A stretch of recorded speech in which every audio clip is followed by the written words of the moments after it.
Storms reveal what we trust in. Listen to, Jonah runs away from God, and what is God's response?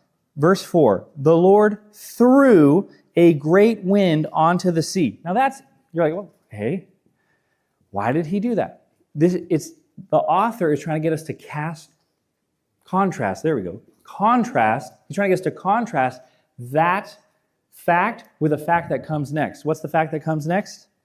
Verse 5, all the sailors were afraid, and they cried out to their own God. And then they threw their cargo into the sea to lighten the ship. The Hebrew word for cargo is not the word cargo that the translators use. The Hebrew word for cargo, are you ready for this? It's the word thing. And you're like, what? So what? Why did you tell us that? Because the word thing is also used most of the time in the Old Testament to describe things in a temple, as in idols.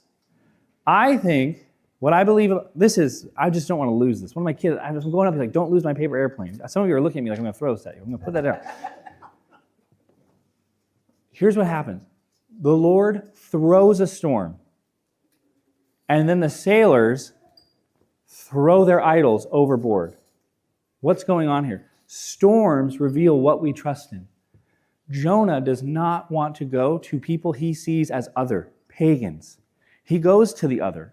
Incidentally, he's not even trying to go to the other. He's trying to get away from them, but he's got to. These sailors. And what does the storm reveal? Two things. One, Jonah's stubbornness is very thick. He does not care if he lives or dies. He does not care if these people live or die.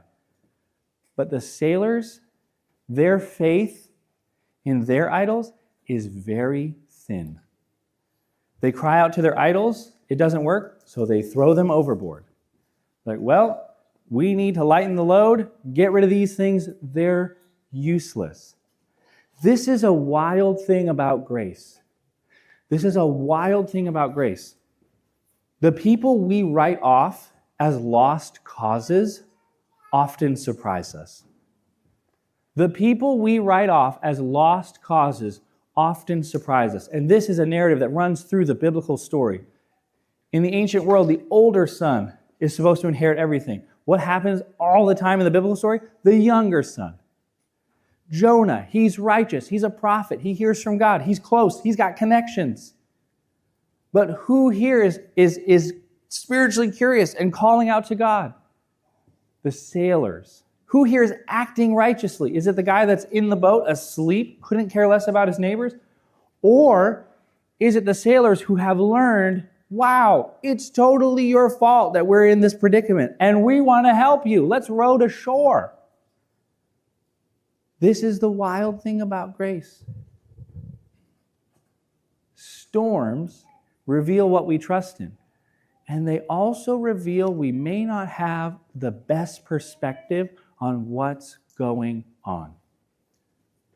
Storms reveal we may not see the whole picture. Jonah thought he saw it all, but he didn't.